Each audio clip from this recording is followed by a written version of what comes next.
Have you ever had a garden project that sort of snowballed? I'm actually trying to think if I've ever had a garden project that hasn't snowballed. Here's the latest one. This is just a quick video to give you an update on some of the things that have been happening, because this is really setting the stage for the rest of, well, not the rest, but many of the projects that are going to be happening here over this spring and summer. So let me turn the camera around, show you what's happening. So this past weekend, we spread 22 yards of blended topsoil and compost in various areas of our yard. Yeah, we rented a bobcat for that. If you've been following along, you know that we had some septic work done, and that is what led to all of this. None of this was, a year ago, none of this was in the plan whatsoever. So within a year, everything changed. Long story short, we had an old solids tank right here that was abandoned. So they crash it all in and fill it in with fill. Over here, you can see these lovely little white mounds. That's where the new solids tank went. All of that goes to our septic mound, which is over there. In the process of having this new solids tank replaced, they destroyed everything, which was not in the plan.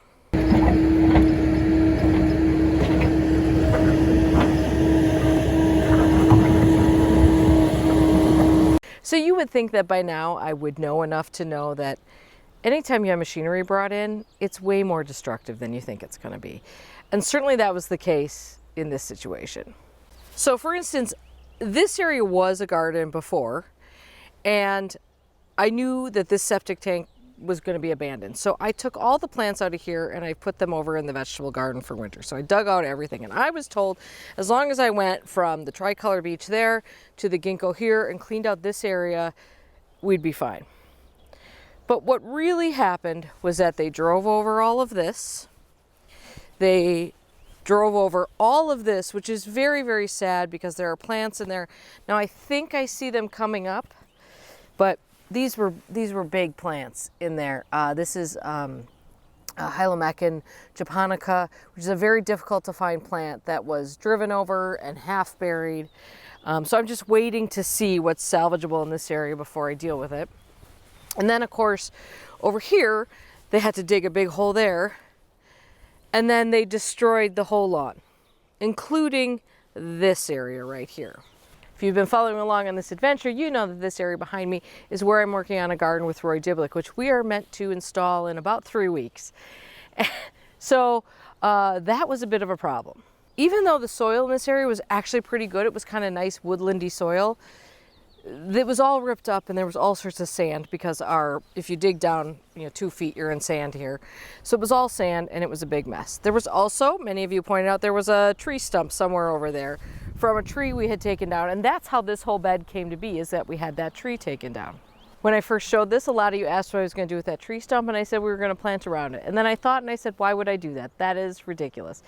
When we had several other trees taken out in the woods, we had them come and grind that stump out.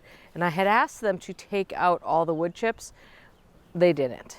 So in that area where that huge tree stump was a giant pile of wood chips, let's say 3 feet deep and 6 feet around. Well, you can't plant into that. So we had to dig out all those wood chips, and we used some of that new soil to come in here, and then I reshaped this bed a little bit. So now this area actually has richer soil than we really planned for, although it's not deep. I mean, most of this was just a general reshaping with a thin layer on top because we had that yucky, essentially subsoil, which is just sand here in there. Over where that tree stump was taken out, that is quite deep, and it's going to be, and this is fairly good soil. That's not usually a bad thing, except to say that we sort of planned for plants that like a slightly leaner soil. When I found out, like actually in fall, like fall or late summer, that we were going to have to do this septic project, I didn't really have expectations of planting this area. And then the thing with Roy came up, and obviously it was a great opportunity. Unfortunately, prior to that, we had wood chipped this whole thing because I sort of thought, let's just wood chip it now, it'll sit for a year or two and we'll deal with it then. So we also had to break off most of those wood chips because of course they haven't broken down. We put them on in fall and they haven't broken down. Meanwhile, this area is anywhere you see soil is going to be plants. Now, let's just talk about the first thing with this ugly septic system. I can't really do much about the concrete, but any of those white PVC bits that you see are all getting spray painted black. The concrete will sort of age a little bit, and of course we're going to do some screening here to hide the ugly bits as best we can, because obviously this is not the sort of garden art that I'm looking for. Now, of course, you start doing this and you start thinking, well, we need to make this bed a decent shape, and that's how you end up with a bed all the way over there. Meanwhile, on this side, we reshaped this path, and I really struggled with this. It was a very straight path, and I couldn't figure this out because I really wanted this redesigned bed over here to have more intentional curves. I'm really, one of the mistakes I've learned in my garden is that personally, I'm not interested in little bitty wavy curves. I want big, bold statements in my beds, which means big curves. In order to make that happen, we had to do something with this path back here. And I've been staring at that and couldn't figure it out. And credit to Mr. Much More Patient on this. He's the one who ultimately figured this out by pointing out something that I hadn't noticed. This crabapple tree right here has grown quite a bit since we've planted it, which is great. I think we planted it in 2015, which is great.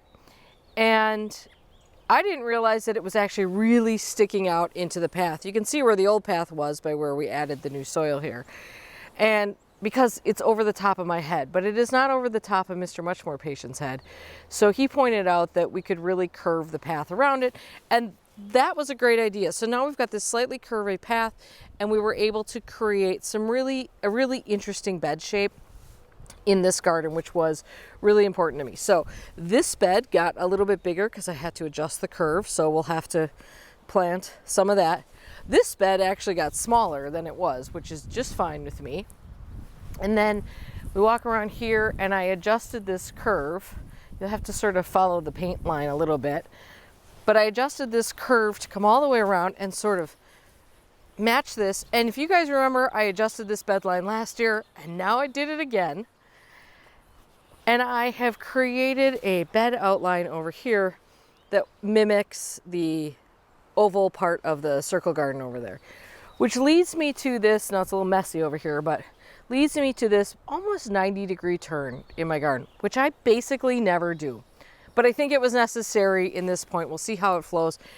I'm really hoping I finally got this right. Now, it doesn't look like it's a straight line because there's a little bit of soil coming out. Like, we'll have to plant grass in this chunk of the bed here, and because of the contour of the land, it looks like it's wavy over there, but trust me, it matches the contour of the circle garden.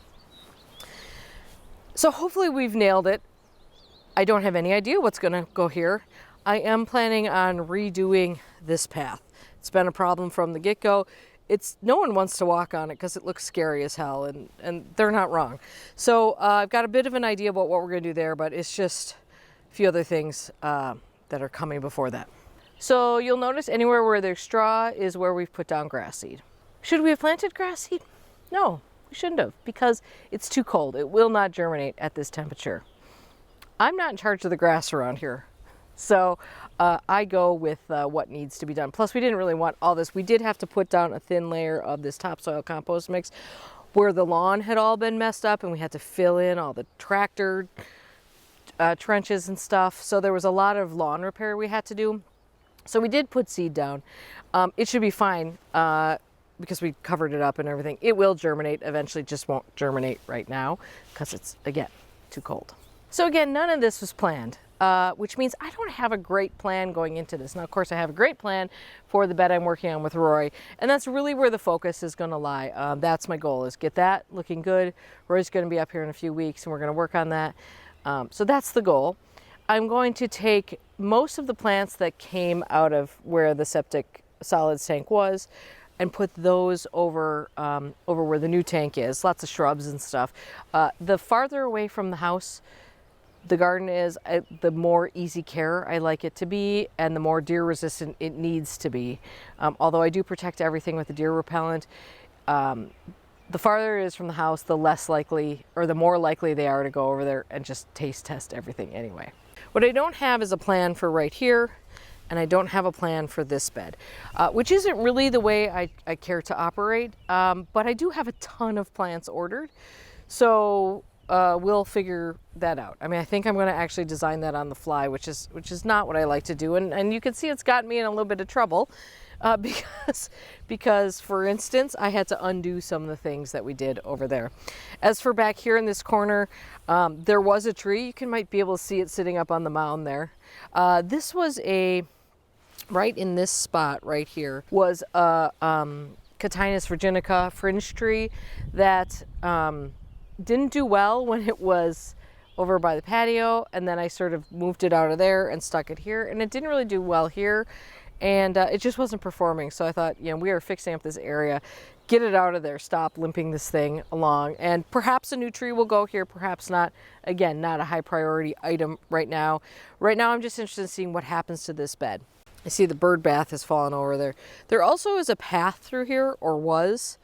I'm not sure if we'll keep that path or not, because this bed is no longer as deep as it was, so I don't feel like that path is as necessary as it was before. Maybe when I redo the steps over there, I'll take those stepping stones and put a few through here to make like somewhere to walk through just to maintain it. All right, none of this is real exciting stuff, but it does sort of lay the groundwork, like I said, for most of the projects that you're going to be seeing over the next certainly month and a half, 2 months, all summer. Who's to say? What I can tell you is that I have a video calendar absolutely chock-a-block for May. Lots of exciting stuff happening even beyond this here. So I hope you'll hang out, subscribe if you haven't. If you want to give this video a like, that always is helpful, and I always appreciate it. Even though I recognize not a lot of gardening here, just a sort of a lot of gardening talk. Hey, do me a favor, in the comments, let me know if you find that your garden projects always snowball, or if this is just me, because I literally can't think of a time when I have kept a project to the scope it was intended to be without it just sort of exploding on me. All right, have a great day in your garden. We'll see you soon. Bye.